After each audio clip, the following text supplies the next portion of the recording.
Hi friends, இன்றைக்கி நம்ம வீட்டில் மீன் குழம்பு. என்ன மீன் வாங்கியிருக்கோன்னு பார்க்கலாமா? இது வந்து காளா மீன்.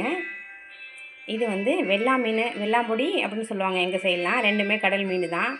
இந்த மீன் வந்து இப்போ குழம்புக்கு வச்சுக்க போகிறோம். இந்த மீன் வறுவலுக்கு எடுத்துக்க போகிறோம். வாங்க, வறுவலுக்கு உள்ள மசாலாலாம் போட்டு ரெடி பண்ணி வைப்போம். இப்போ நம்ம வறுவலுக்கு மசாலாலாம் சேர்த்துக்கலாம். மீனுக்கு தேவையான உப்பு சேர்த்துக்கலாம்.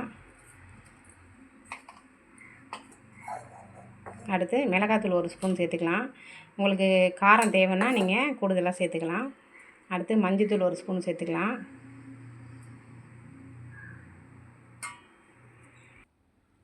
ஃப்ரெண்ட்ஸ், இப்போ வாங்க மீன் குழம்பு வைக்கலாம். மீன் குழம்புக்கு முதல்ல ஒரு மண் சட்டி எடுத்துகிட்டு அதில் தேவையான அளவு கொஞ்சம் எண்ணெய் ஊற்றிக்கிறோம்.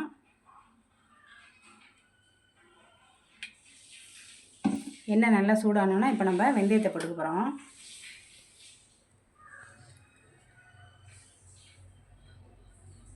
எண்ணெய் நல்லா இப்போ சூடாகிட்டு நம்ம கொஞ்சம் வெந்தயம் சேர்த்துக்கிறோம்.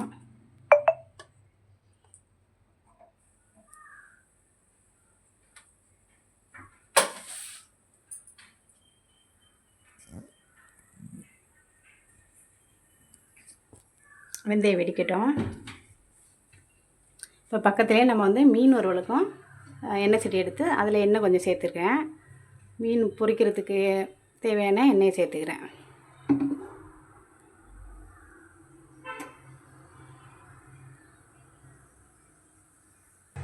இப்போ எண்ணெய் சூடானோன்னா நம்ம மீன்லாம் எடுத்து பொரிச்சிக்கலாம்.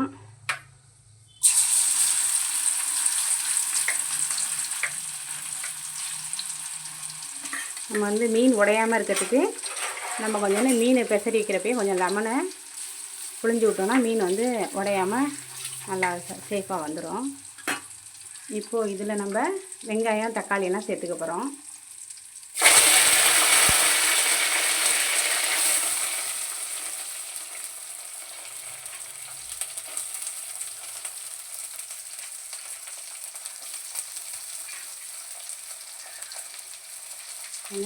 வெங்காயம் தக்காளி எல்லாம் நல்லா வதங்கட்டும்.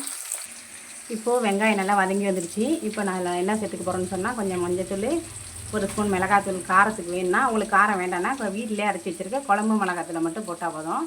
குழம்பு மிளகாத்தூள் வந்து ஒரு 3 ஸ்பூன் போட்டுக்கிறேன்.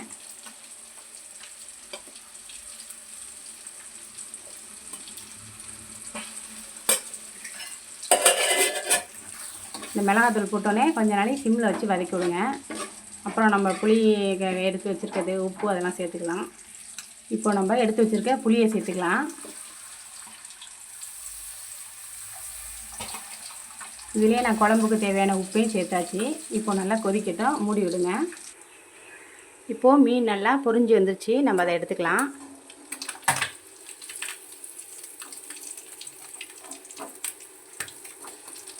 சண்டே சமையல் உங்கள் வீட்டிலலாம் என்னென்ன வாங்கினீங்கன்னு சொல்லுங்கள். சண்டேனாலே நான்வெஜ் தான். யாருக்கு கடல் மீன் பிடிக்குன்னு சொல்லுங்கள். இப்போ அடுத்து நம்ம மீதி இருக்க மீனையும் அதில் சேர்த்துக்கலாம். அந்த எண்ணெயிலேயே பொரிச்சு எடுத்துக்கலாம்.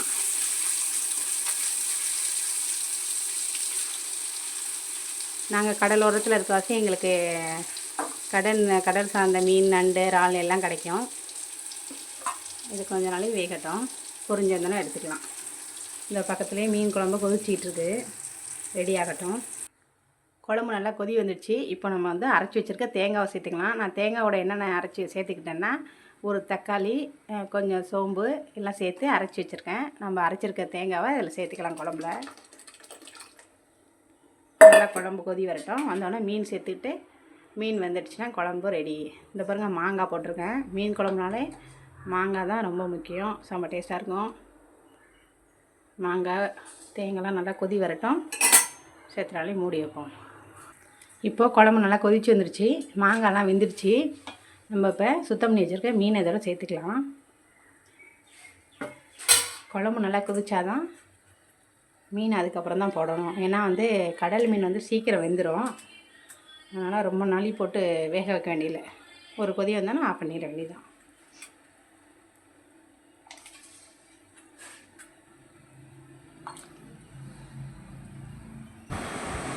அவ்வளோதான் ஃப்ரெண்ட்ஸ், மீன் குழம்பு ரெடி.